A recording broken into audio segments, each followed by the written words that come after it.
Hello there and welcome to another episode of Wet Liberal Whenever. I've got a little bit more time at the moment because I'm going through a transitionary phase in my work that I can't really discuss at the moment. It's so frustrating. I mean, I've had all these lovely tweets about people going, where's carpool, where's carpool? It will all be explained very soon.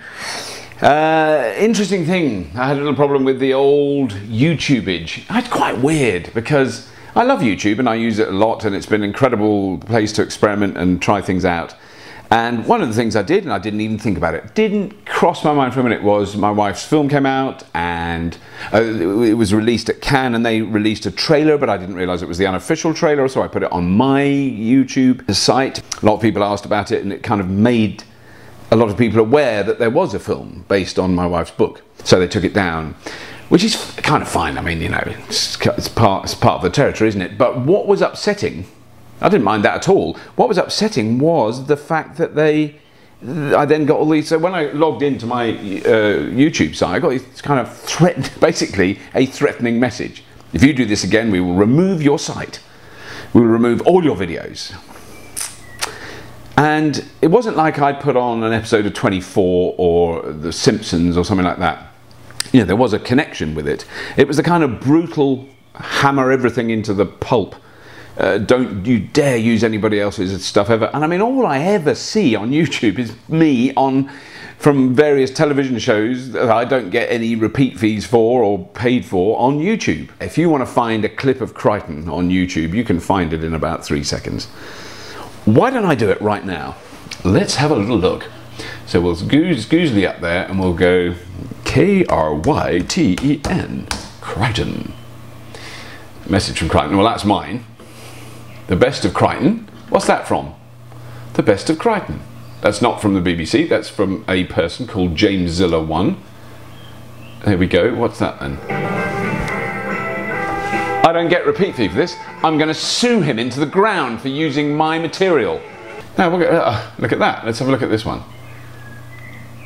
Well, am I the only sane one here? Why don't we drop the defensive shields? Relative suggestion, sir, with just 2 minor flaws. 2 minor One, flaws. we don't have any defensive shields. No defensive shields. And 2, we don't have any defensive shields. No defensive shields. Now, I realize that technically speaking, that's only 1 flaw, but I thought it was such a big one, it was worth mentioning twice.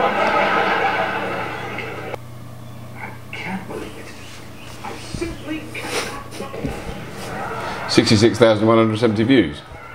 So none of those are copyright-free clips. None of those are allowed to be put up on YouTube, and yet they're there, YouTube. Oh, yes, they are.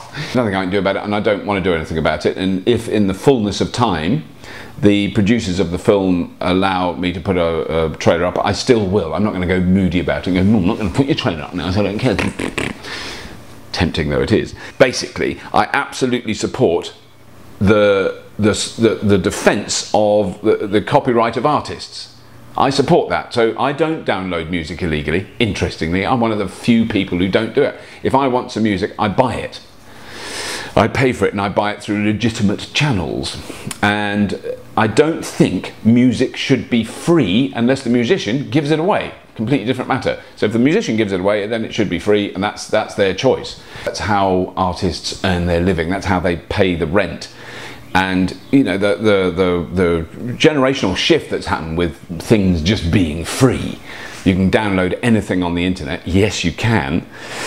And the stuff you download will just decrease in quality because there's no money to pay for it. But I don't think that you should be able to download films or TV shows for nothing, because there is a huge industry that costs a lot of money, that employs an enormous amount of people, that is supported by there being some revenue from those things, and that's fine, and I totally support that. And then the trouble is that law isn't like that, it's like that.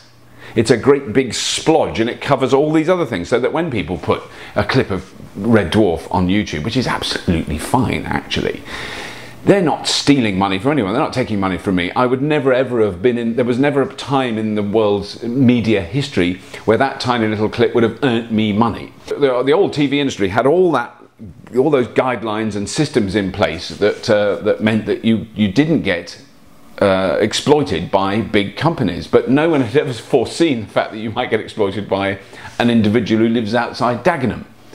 who decides to put a clip of Red Dwarf on YouTube, and it is really weird. And that, but in a sense, what that does is it promotes the show. That's how you have to see it. It does promote the show. And what I'd done was put a trailer for a film that's just come out on my YouTube site, because I happen to be married to the woman who wrote the book that the film's based on. So there is a kind of connection there. And that sort of, that great splodge, that great lump of dark jelly, the law, that has flopped on top of the internet. You know that if you argued with an individual, what damage am I possibly doing to the film, or even the musicians that did the music, that I think was the problem, it was to do with the music, not the film. What possible infringement of their copyright income can that possibly cause? And that is what is so stupid about it. That is when the law becomes stupid. And because there are aspects of this big lump of dark jelly law that are stupid, then people flout the whole bloody thing. So it's self-defeating. It's the most self-defeating stupidity that the human race has ever done. And I never exaggerate. That's it. That's all. I'm going to shut up. Thank you very much. And if you have been, thank you for watching.